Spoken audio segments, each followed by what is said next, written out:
미국 로스앤젤레스 타임지에 실린 기사 하나를 소개해 드립니다.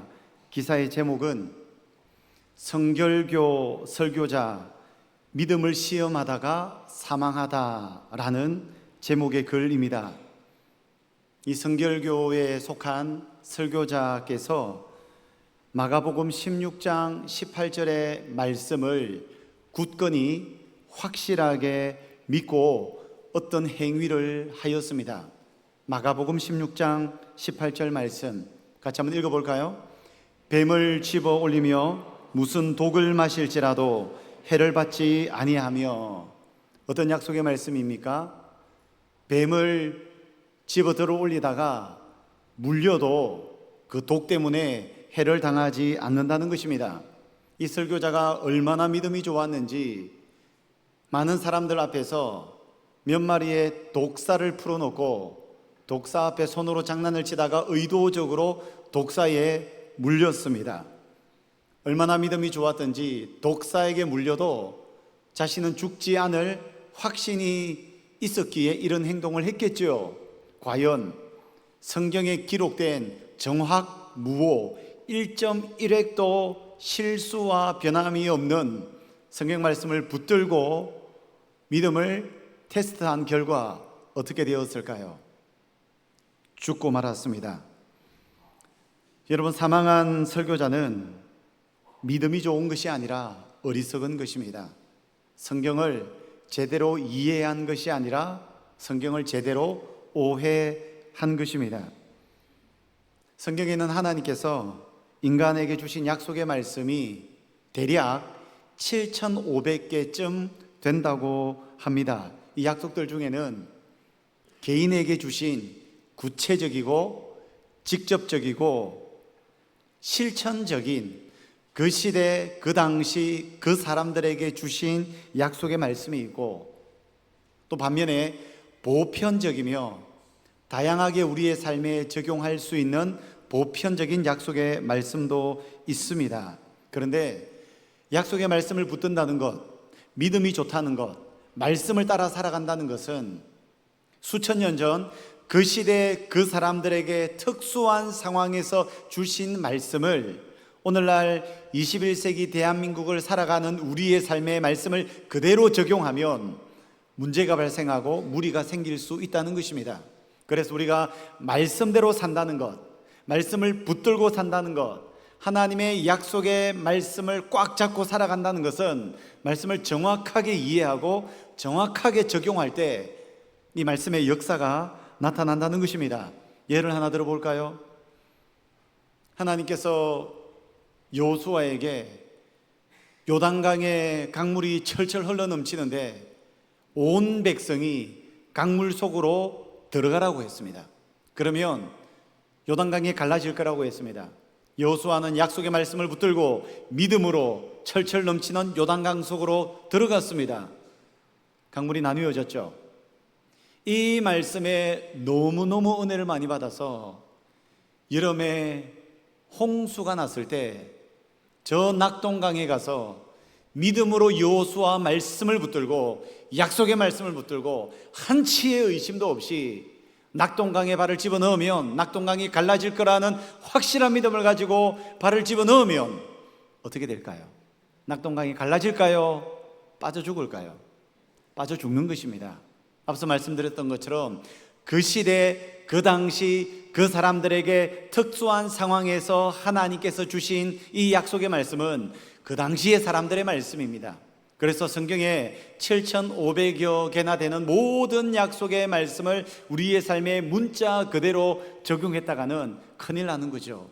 그래서 로스앤젤레스 타임지에 실린 그 성결교 설교자는 어떻게 설교자가 말씀을 이렇게 신학적으로 무지하게 적용을 했는지 모르겠습니다. 하지만 보편적 약속의 말씀은 그냥 붙들으셔도 됩니다.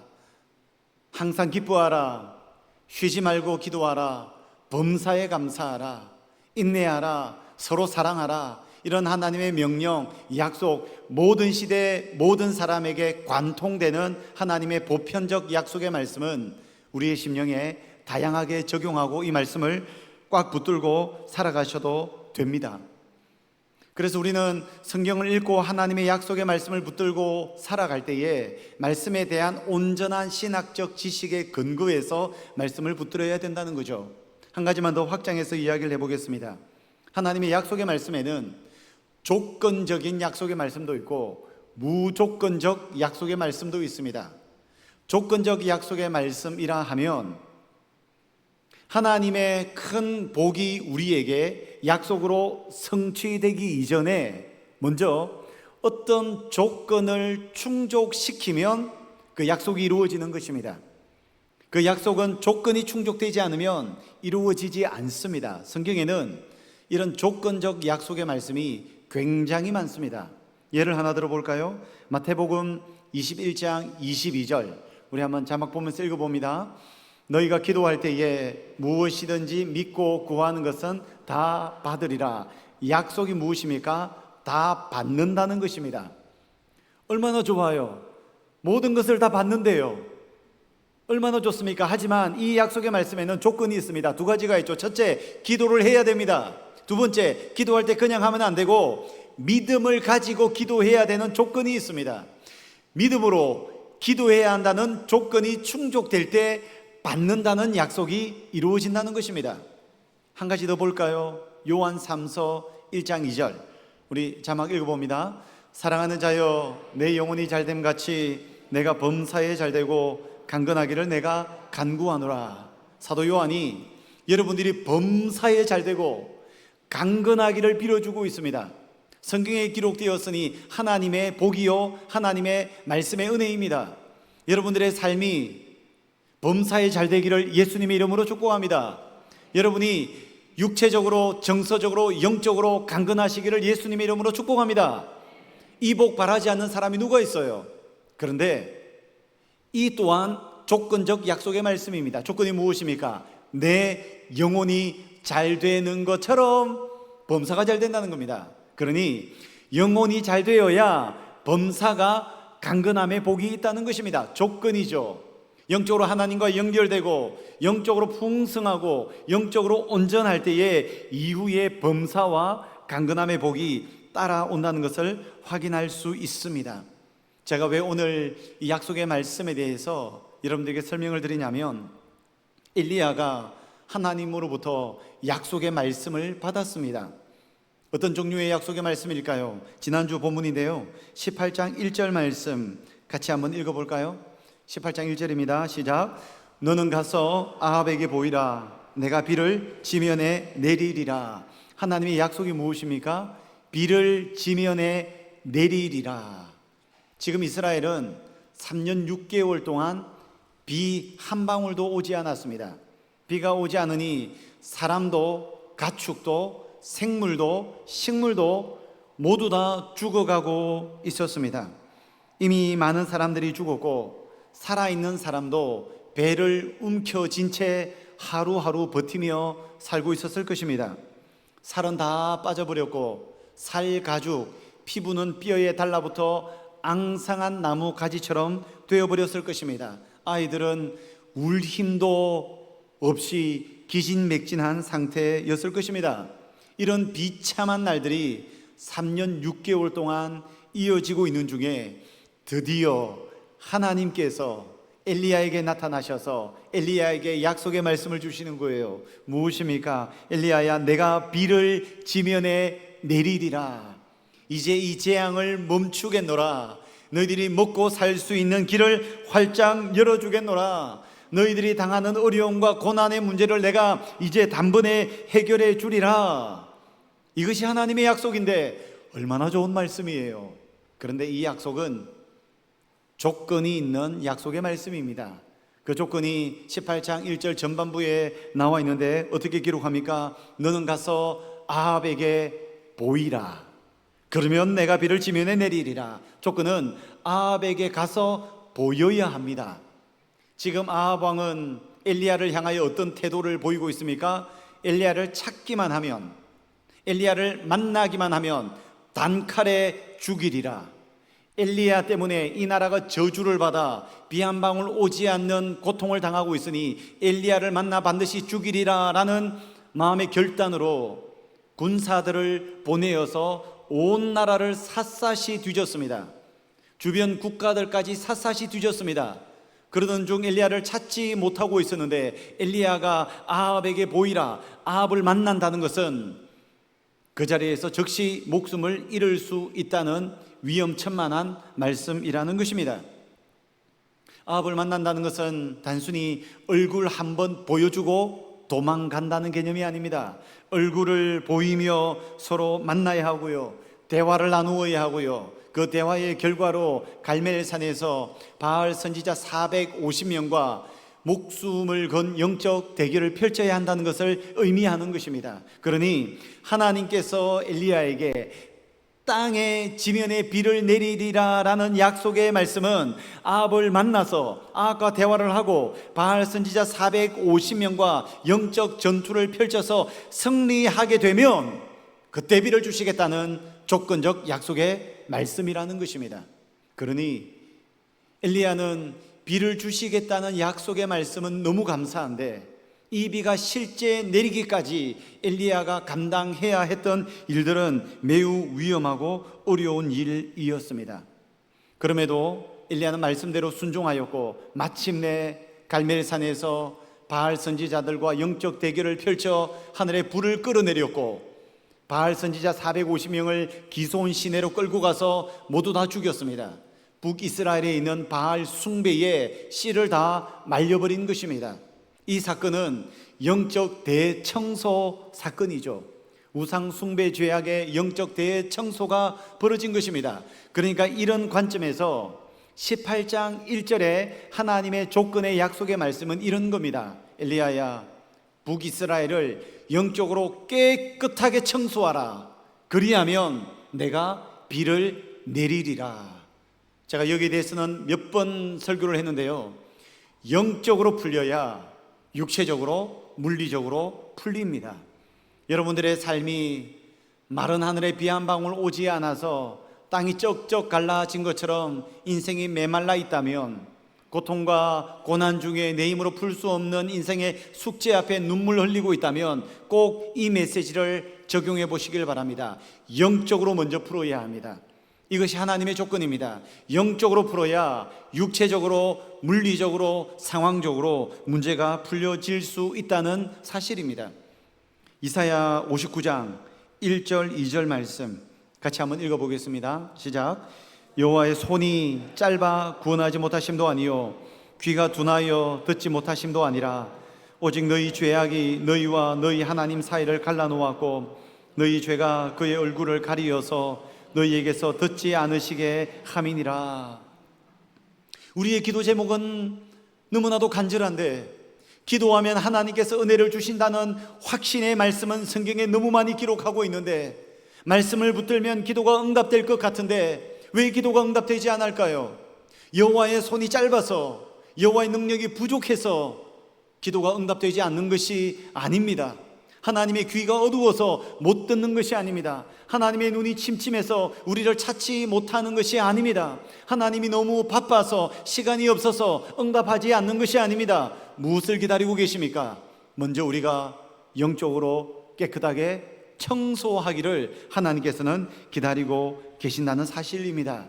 혹 여러분, 우리의 삶에 하나님의 은혜의 단비, 은혜의 폭우가 필요하시다면 우리의 심령을 감찰하시는 하나님 앞에 나아가 예수 그리스도의 십자가 보혈을 통하여 깨끗하고 정결하고 거룩한 영적 청소가 나타날 수 있기를 예수님의 이름으로 소망합니다. 엘리야는 북이스라엘의 바알 숭배 죄악에 대해서 영적으로 깨끗하게 청소를 했습니다. 그리고 엘리야가 아합 왕에게 이렇게 말하죠. 41절 말씀 같이 한번 읽어봅니다. 시작. 엘리야가 아합에게 이르되 올라가서 먹고 마시소서, 큰 비 소리가 있나이다. 복음이죠. 하나님이 엘리야에게 땅에 비를 내리겠다고 했는데 이제 영적 대청소 이후에 엘리야가 아합 왕에게 큰 비 소리가 있다고 확신하며 말했습니다. 여기서 큰 비 소리를 원어 단어를 직역하면 이렇습니다. 폭우가 짜들어 내리는 요란한 소리입니다.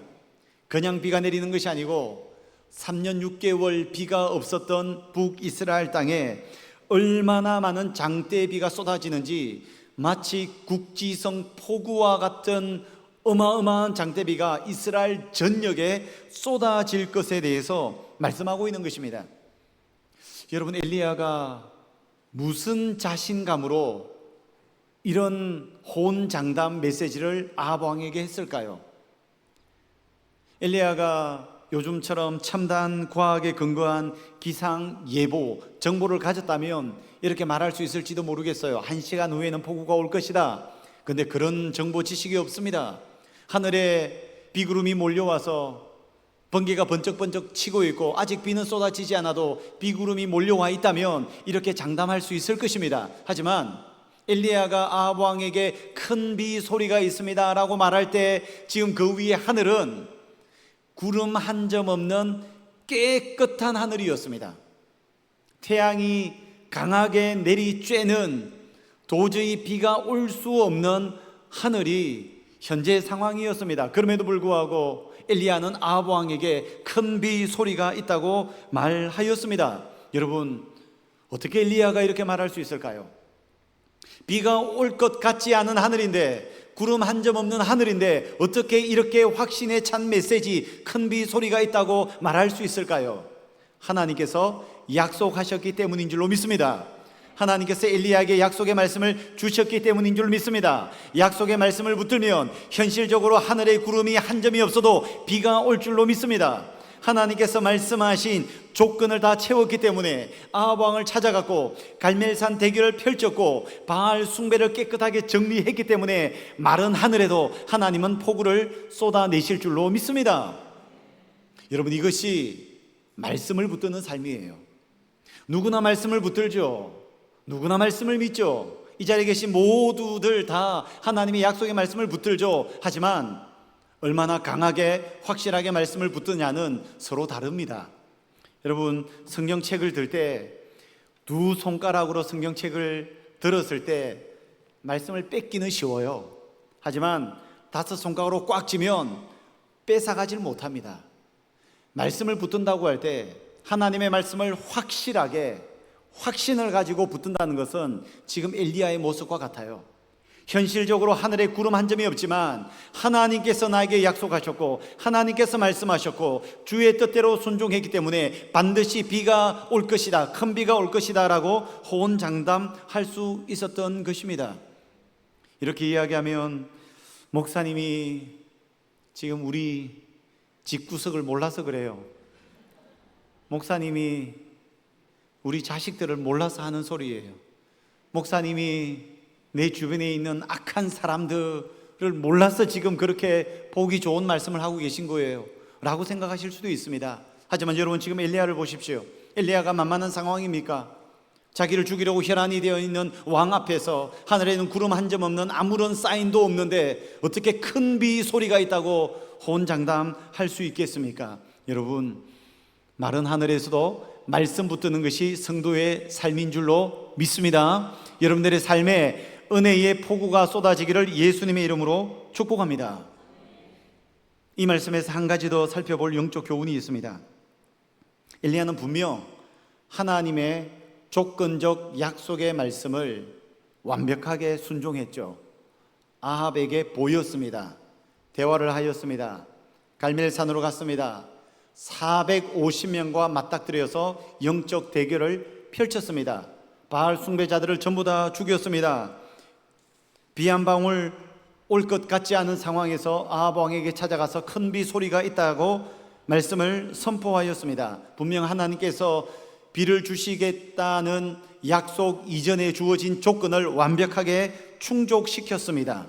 그러면 비가 와야죠. 주의 말씀을 붙들었다면, 말씀에 순종했다면, 목숨을 건 헌신과 피땀 흘리며 주님을 위해서 일했다면 현실적으로 비가 와야죠. 그런데 큰 비를 내리겠다는 하나님의 약속은 너무나도 복된 소식인데 현실은 하늘에 구름 한 점 없다는 것입니다. 이것이 하나님의 큰 약속과 현실 사이의 간극입니다. 우리 성도들은 이 땅을 살아가는 중에 하나님의 약속과 현실의 간극 사이를 살아가면서 때때로 실망하고 낙심하고 넘어지는 때가 있습니다. 몇 번 말씀을 드렸지만 여러분, 아브라함을 보십시오. 하나님께서 자녀가 없어서 부림으로 고통을 당하는 아브라함과 사라에게 나타나셔서 하늘의 별과 같이 많은 후손을 주시겠다는 큰 약속을 주셨습니다. 하지만 말씀에 순종하여 가나안 땅에 갔음에도 불구하고 현실은 불임이었습니다. 하나님께서 거대한 땅을 주시겠다고 약속하셨습니다. 큰 약속 붙들고 순종하여 가나안 땅에 갔는데 현실은 아내 사라가 죽었는데 장사 지낼 땅 한 평이 없었습니다. 아브라함 뿐이겠습니까? 여호수아를 보십시오. 두려워하지 말고 놀라지 말고 하나님 약속 말씀대로 순종하면 가나안 땅을 너희에게 주겠다 약속하셨습니다. 하지만 말씀에 순종했음에도 불구하고 현실은 눈앞에 절대 건너갈 수 없는 요단 강물이 철철 흘러넘칩니다. 결코 정복할 수 없는 여리고성이 떡하니 버티고 있다는 사실입니다. 다윗에게 기름을 부으며 이스라엘의 대왕으로 삼을 것이고 메시아를 약속하셨습니다. 하지만 현실은 왕궁이 아니라 동굴에서 도망자로 살아야 했습니다. 약속은 큰데 현실은 하늘에 구름 한 점이 없는 거예요. 요셉에게는 꿈을 통해서 사람들에게 경배받는 자리에 너를 세워주겠다라고 약속하셨지만 현실은 경배받는 것이 아니라 꿇어 엎드려 경배해야 하는 노예살이, 감옥살이를 해야 했던 것이 요셉의 삶이었다는 사실입니다. 여러분, 우리는 신앙생활하며 어느 누구 한 분 빠짐없이 좋아하는 약속의 말씀이 있을 것입니다. 붙드는 약속의 말씀이 있을 것입니다. 설교 들으며 은혜 받는 약속의 말씀이 있을 것입니다. 그런데 삶의 현장으로 돌아가면 내 삶의 하늘에는 구름 한 점이 없어요. 도무지 비가 올 것 같지가 않아요.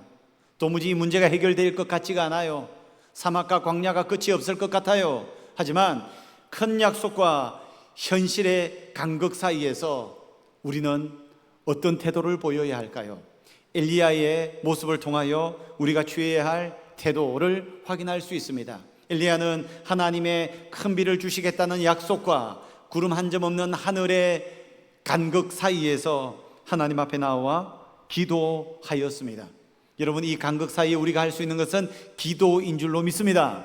고통스럽고 눈물이 나고 비참한 상황에서 하나님 앞에 기도할 때 하나님의 약속이 우리에게 응답될 줄로 믿습니다. 엘리야가 어디로 올라갑니까?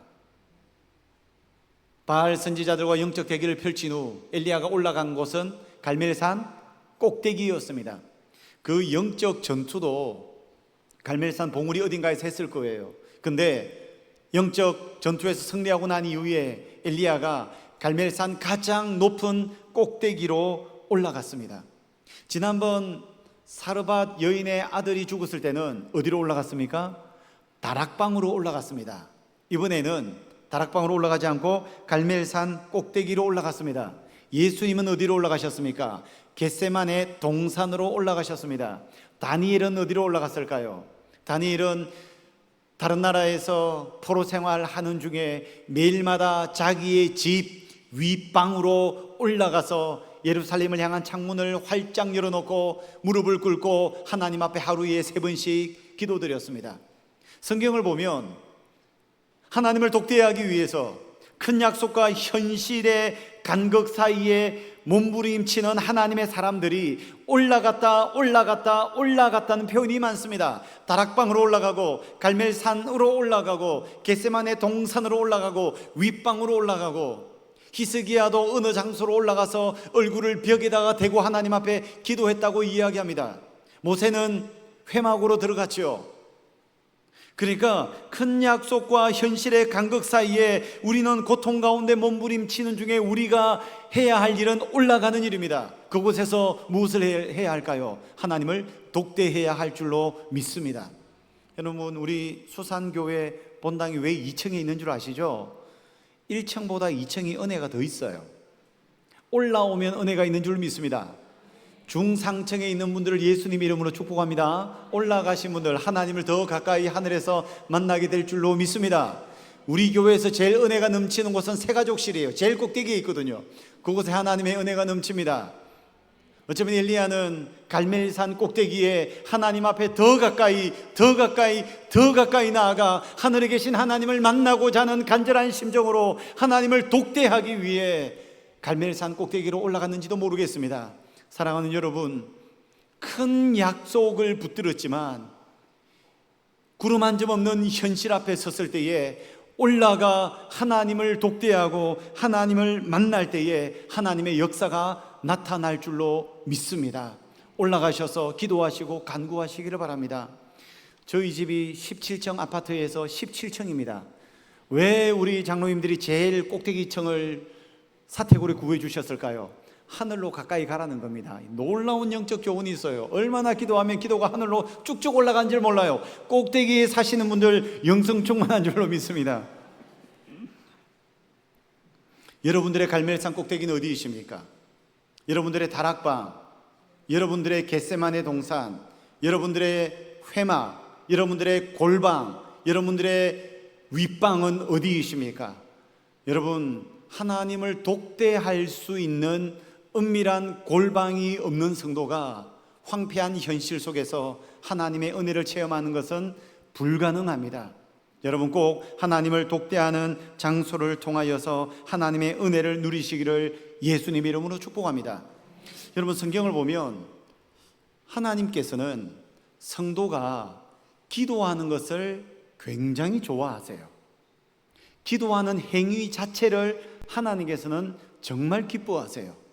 앞서 말씀드렸지만 하나님은 우리의 기도에 금방 응답하지 않으시는 것이 우리와 기도를 통해서 교제하고 싶어서, 우리와 만나고 싶어서, 우리와 대화하고 싶어서 하나님은 참으시는 것 같아요.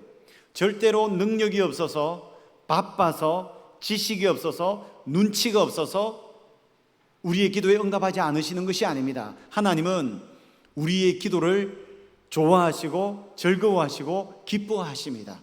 그래서 여러분, 하나님 앞에 기도 행위를 많이 올려드리세요. 여러분, 구약 성경을 보면 하나님께서 이스라엘에서 임재해 계신 장소가 있었습니다. 바로 사각형으로 생긴 성막이었죠.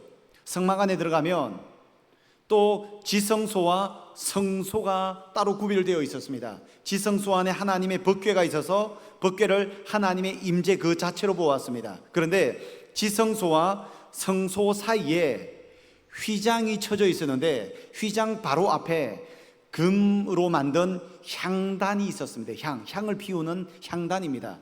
그 향단에 4가지 종류의 향을 피우는데 대제사장이 1년 365일 매일 아침과 저녁에 휘장 앞 금향단에 향을 피워서 향이 지성소로 들어가도록 합니다. 왜냐하면 하나님께서 향단에서 피어오르는 향기를 굉장히 기뻐하시고 좋아하시고 흠냥하셨습니다. 이 향을 끄트리면 안 돼요.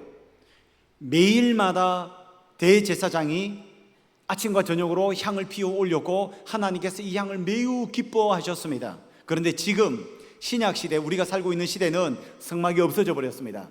금향단이 없어져 버렸습니다. 그러면 하나님께서 그렇게 좋아하시는 향을 어떻게 주께 올려드릴 수 있을까요? 방법이 있습니다. 요한계시록 8장 3절 4절이 그 답을 말씀해 줍니다. 같이 한번 읽어보겠습니다. 시작. 또 다른 천사가 와서 제단 곁에 서서 금향로를 가지고 많은 향을 받았으니 이는 모든 성도의 기도와 합하여 보좌 금제단에 드리고자 함이라. 향연이 성도의 기도와 함께 천사의 손으로부터 하나님 앞으로 올라가는지라. 여러분, 신약 시대에 금향단의 향기가 무엇인 줄 아십니까? 성도의 기도입니다. 성도의 기도가 향기가 되어서 하나님 앞에 올라가 하나님께서 흠냥하신다고요. 구약시대에는 대제사장이 이 향기를 아침 저녁으로 향기를 피워서 절대로 향기를 꺼뜨리면 안 돼요. 날마다 아침 저녁으로 향을 올려드려야 돼요. 하나님이 이 향을 좋아하십니다. 즐거워하십니다. 오늘날 우리가 주님 앞에 올려드릴 수 있는 향이 무엇입니까? 여러분들의 기도인 줄로 믿습니다. 그래서 하나님은 여러분들의 기도를 기뻐하세요. 여러분들이 무릎을 꿇고 여러분들이 눈을 감고 입술을 벌려 마음을 하나님 앞에 고백할 때 하나님은 굉장히 좋아하세요. 즐거워하세요. 여러분, 사랑하는 사람에게 향수, 디퓨저 같은 선물하지 마시고 우리 하나님이 향수를 좋아하세요. 하나님이 좋아하시는 하나님의 향수 취향, 샤넬 넘버 5가 아니고 하나님이 좋아하는 향수 취향, 여러분들의 기도인 줄로 믿습니다. 아침과 저녁으로 기도를 날마다 올려드리세요. 하나님께서 얼마나 좋아하시는 줄 몰라요. 아침에 눈 뜨자마자 휴대폰 들고 휴대폰 쳐다보지 마시고, 밤에 잠들기까지 침대에 누워서 이거 쳐다보지 마시고, 하나님 앞에 아침과 밤으로 기도를 올려드릴 때 하나님께서 흠량하시고 하나님의 때에 하나님의 방법으로 놀라운 폭우를 여러분들에게 내려주실 줄로 믿습니다. 엘리야는 큰 약속과 구름 한 점 없는 하늘의 현실의 간극 속에서 갈멜산 꼭대기로 올라가 하나님 앞에 기도하였습니다. 그런데 엘리야의 기도 자세가 좀 특이합니다. 우리 42절 후반부 말씀 같이 한번 읽어볼까요? 땅에 꿇어 엎드려 그의 얼굴을 무릎 사이에 넣고. 여러분 한번 상상해 보세요. 땅에 꿇어 엎드려 그의 얼굴을 무릎 사이에 넣었다. 땅에 꿇어 엎드렸습니다. 무릎을 꿇은 것 같습니다. 그리고 이 얼굴, 고개를, 머리를 바짝 당겨서 무릎 사이에 집어넣은 거예요. 제가 지난 금요일 밤 설교 준비를 마치고 이 자세를 집에서 해봤습니다. 안 되더라고요. 무릎을 꿇었습니다. 머리를 일단 땅에 대고 손을 잡고 머리를 확 당겼습니다. 무릎이 있는데 얼굴을 아무리 가까이 당겨도 20cm 간격이 있어요. 안 당겨져요.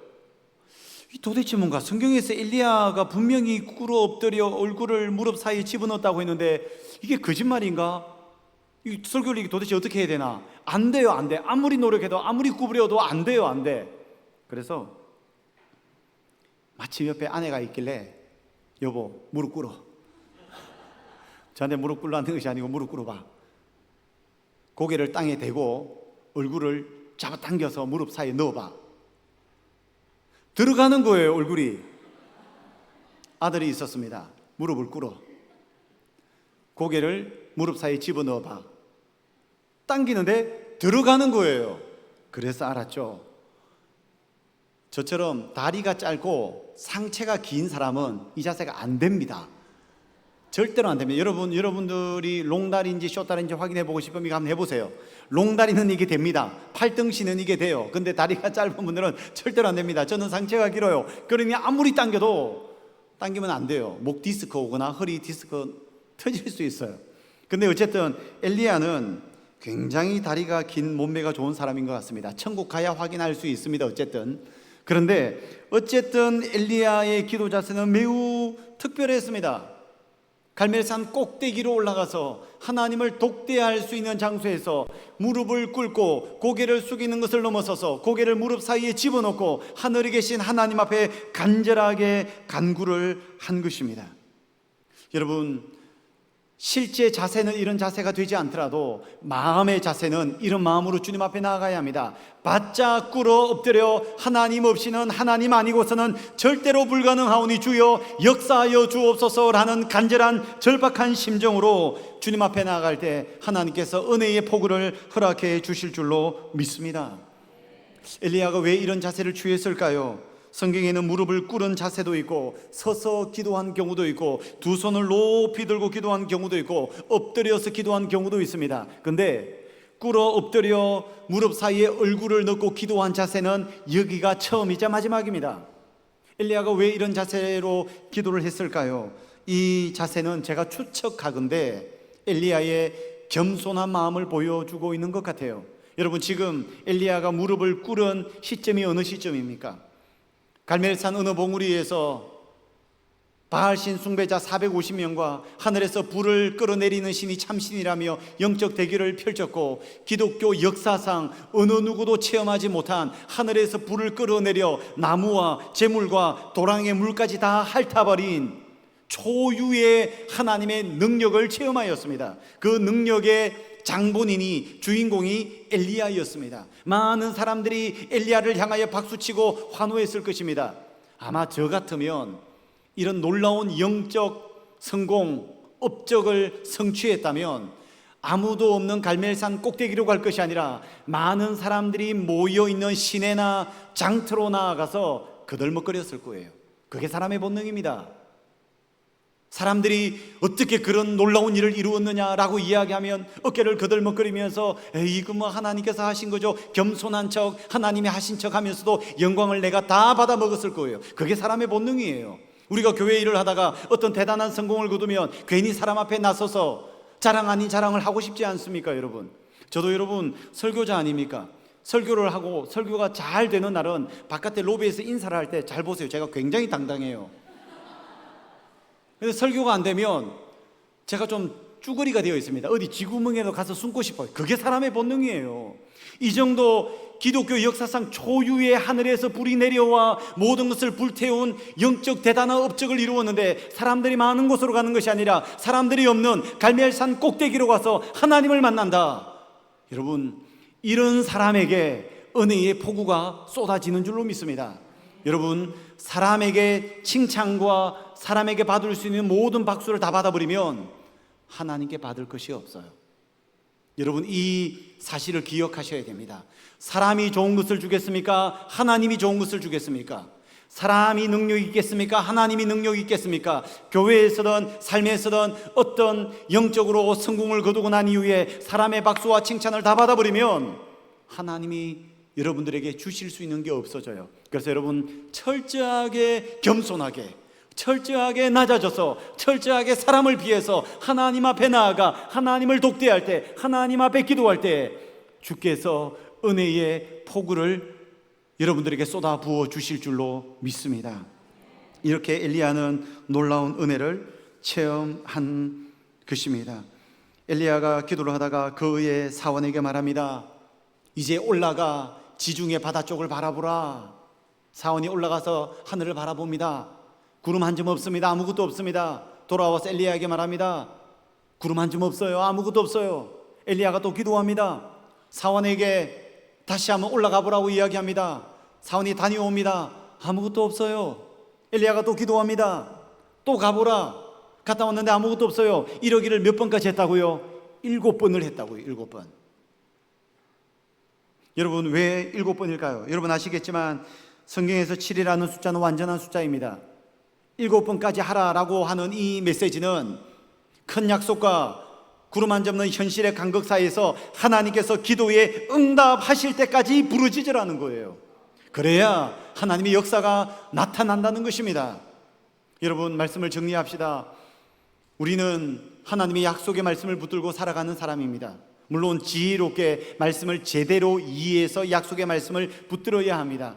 약속의 말씀을 붙들고 살아가지만 삶의 터전에 가면 현실적으로는 구름이 한 점이 없어서 메말라서 고통 가운데 몸부림칠 수 있습니다. 그럴 때 우리가 주의해야 할 것은 갈멜산 꼭대기, 하나님을 독대하는 곳으로 올라가야 합니다. 그곳에서 하나님을 만나서 가장 낮은 자세로 꿇어 엎드려 하나님 앞에 기도할 때 끝까지, 응답하실 때까지, 들어주실 때까지 집요하게 끈질기게 기도하실 때에 은혜의 폭우가 여러분들의 삶 속에 반드시 내릴 줄로 믿습니다. 거룩하신 하나님 아버지, 황폐한 현실 속에 낙심하고 무너지는 순간이 있습니다. 그럼에도 약속의 말씀 붙들고 기도의 무기를 사용하여 하나님 앞에 부르짖게 하여 주시고 마침내 은혜의 소낙비를 체험할 수 있도록 역사하여 주시옵소서. 예수님의 이름으로 기도하옵나이다.